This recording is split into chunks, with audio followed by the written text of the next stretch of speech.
আসসালামু আলাইকুম। চলে আসছি আজকে ছোট্ট একটা টিউটোরিয়াল নিয়ে। আজকে আমরা দেখবো how to create Facebook page professionally. অনেকেই দেখি ফেসবুক পেজ ওপেন করে, বাট অনেক সেট আপ বাকি থাকে, অনেক সেট আপ করে না।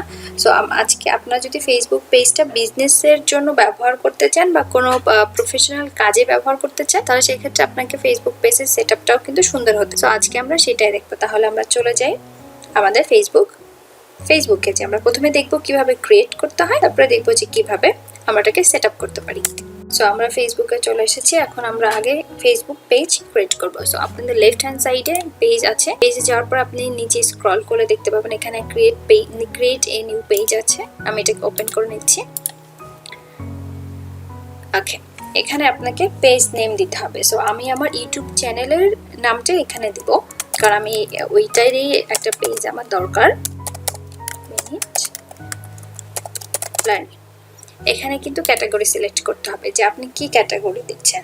সো এটা এটা একটা টিউটোরিয়াল পারপাস হলেও এটাকে কিন্তু আমি আসলে তো অনেক বেশি কনসাল্ট করছি না এডুকেশন নিয়ে। সেই ক্ষেত্রে আমাকে এখানে ডিজিটাল ক্রিয়েটর দিতে হবে। এখানে কিন্তু আপনারা যে ক্যাটাগরি সেটা আপনি দিতে পারেন।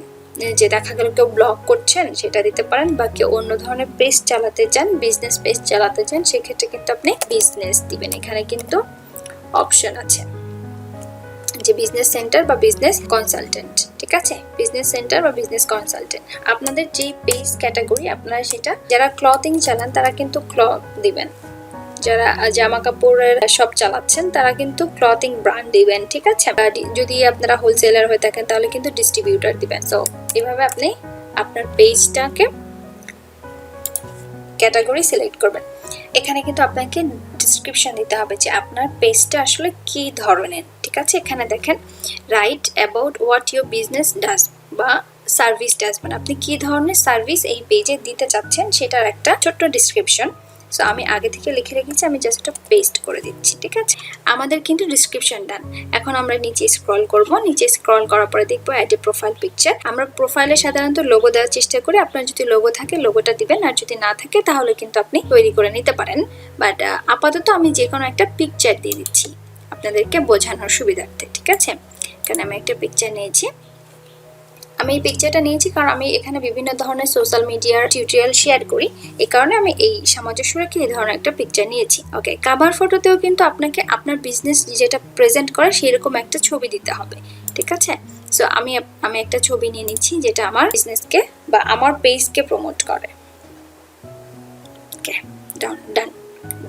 এটা আপনি পজিশন সিলেক্ট করে নিন। সো আমার কিন্তু ডান হয়ে গেল।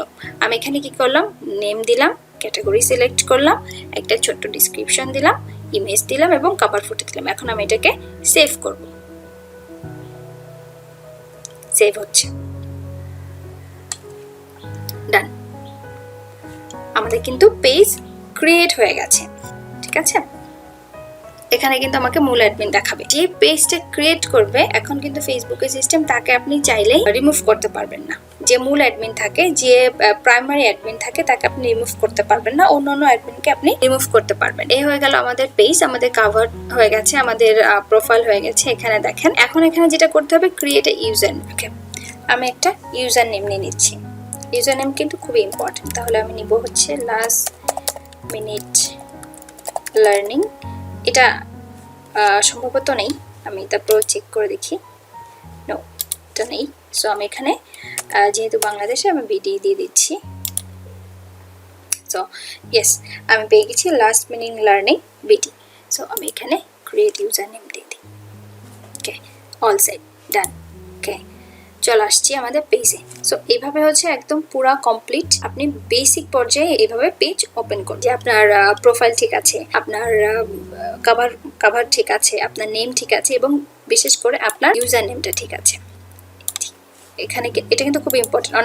অনেকের পেজের ইউজার নেমটা ভালো থাকে না। আপনি যেই রিলেটেড কাজ করছেন, আপনার পেজ রিলেটেড কিন্তু ইউজার নেম নিতে হবে। আপনি কিন্তু অন্যরকম ইউজার নেম নিলে হবে না। বা এখানে যদি আপনারা না পান, তাহলে কিন্তু যেটা করতে পারেন যে আপনার এটাকে শর্ট ফর্ম যদি হতো, যে আমি LML পাচ্ছি, তাহলে কিন্তু হতো।